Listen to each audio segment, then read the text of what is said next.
Good morning, everyone. Welcome to another edition of Bushcraft Outback. Today, if you notice over my shoulder, we're going to talk about a little truck camping.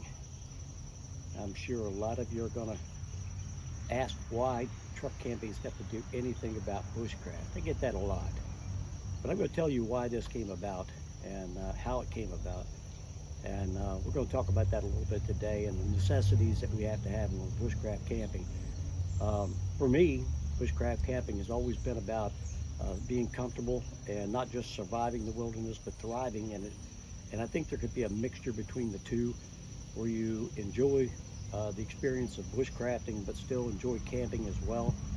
A short time ago, I made a short video, while my wife and I were out camping at Trap Pond, and got up in the morning. It was nice and quiet, and tree frog was in my canopy, and I shot a short video. And shortly after that, when the video was posted, I got a lot of flack from people saying, what does that have to do with bushcraft?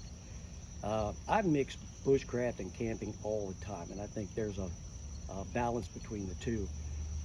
My truck camping experience came from my son and I going camping, and I took the Lavu, that's a Lavu over my shoulder, out camping, and I enjoy camping in it, but as you can see, it doesn't have a floor in it. So we got into some red ants when we got there, and I only took a ground cloth and a sleeping bag, and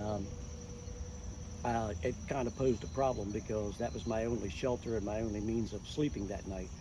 So in addition to that, it rained that night. So I had to abandon ship, and I slept in the back of my son's pickup truck.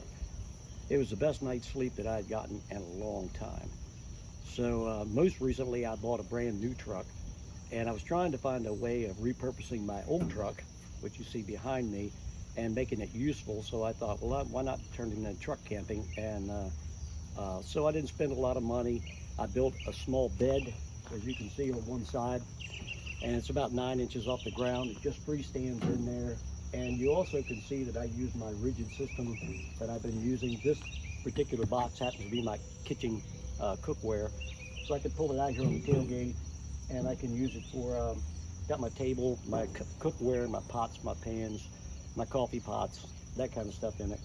And so it's not really I guess a truck camping video as much as it is think outside the box. And this was kind of an emergency shelter type thing for me. So I thought I would just go ahead and trick it out a little bit. And of course it ended up evolving into something a little more than I had in mind. And this particular system here, I set up, it's got my clothes box in the back and another part of my system. And that clothes box is there in case I need my shimogs or my beanies or a pair of wool socks in the middle of the night. But when I build it thinking about the possibilities. So you're thinking, okay, how are you going to access that clothes box if you're outside the truck? That's why I built it with a floating floor that slides out so I can access the box and get to my clothes even if I'm outside my camper and I choose to sleep in the Lavu at night. So that was a pretty nice little addition that I added to it.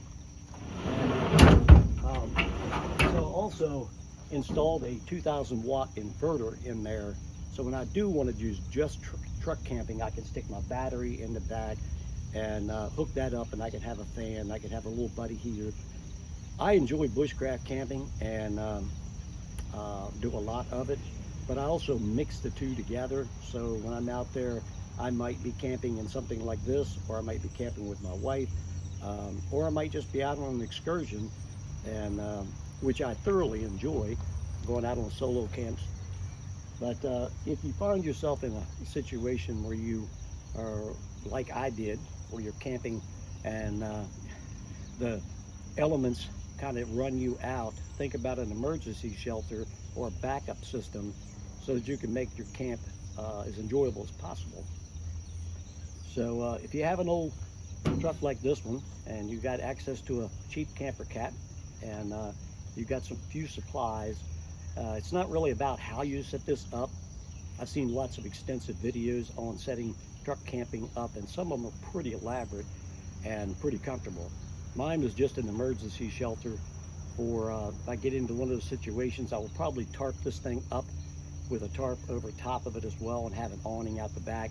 So even if I'm camping in something like my Lavoo or my hot tent shelter or something of that nature, I still can enjoy the night and still be able to enjoy the elements around me.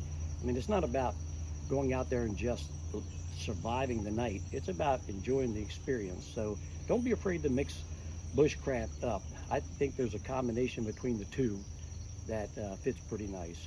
So yeah, get yourself a pickup truck, and if you have one, this was just a way for me to repurpose the old girl. I couldn't get rid of my old truck. Had this originally since it was new, and still enjoy my new truck, but now this girl's got new life and a new purpose, and we'll get to enjoy some camps together. So until the next video, make sure you keep God first.